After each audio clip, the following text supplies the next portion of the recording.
Professor Dave here. Let's learn about percent error. He knows a lot about the science stuff. Professor Dave explains.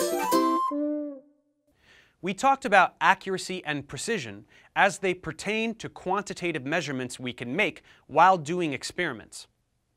We should also discuss the way we can report inaccuracy as a quantitative value. That is, we should be able to use numbers to say how far off of the true value our measurements might be. The way to do this is by using percent error. As an example, let's say you look down from a window into a city square and see a large crowd. You do your best to estimate the number of people in the crowd, and you decide that it looks like about 1,000. This is our measured value. In actuality, all of these people brought tickets to enter some event, and there were 912 tickets torn at the gate. That would be the actual value. Assuming all these people showed tickets upon entry, how far off the true value was your estimation? One way to report this error is to say that you were off by 88 people, which is the absolute error. But we need to do more than to simply state the difference between the two numbers, because the magnitude alone doesn't convey how far off you were relative to the true value. If you guess 89 people when there was only one, you made a horrible estimation. Whereas if you guess 1 million when there are 999,912, you are a genius, or just a very lucky guesser. So these are incredibly different levels of accuracy, even though both of these scenarios involved an absolute error of 88. We need to describe the error as a percentage of the true value so we can get an actual proportion that provides the context needed to assess the accuracy of the measurement. To do this, we take our estimated value and subtract the true value. Whatever we get, we take the absolute value so that we can disregard the sign, and then divide that by the true value, which gives us the relative error.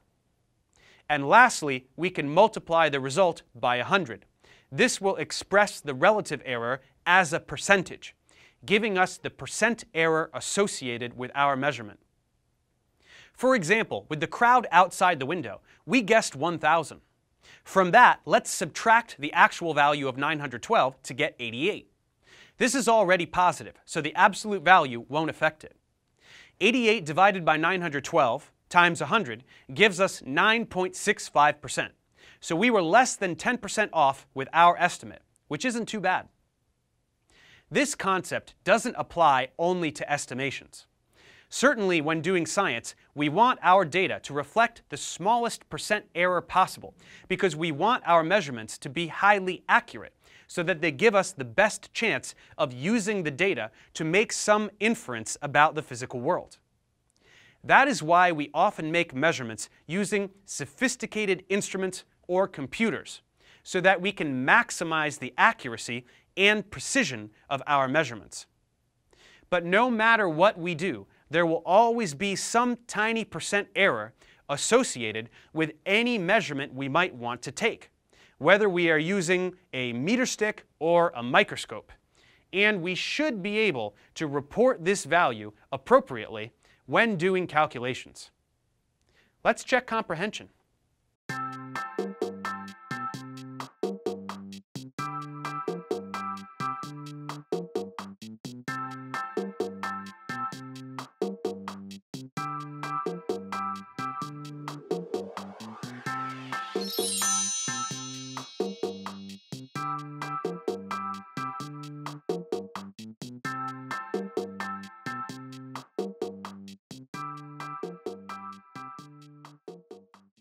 Thanks for watching, guys. Subscribe to my channel for more tutorials. Support me on Patreon so I can keep making content. And as always, feel free to email me, ProfessorDaveExplains@gmail.com.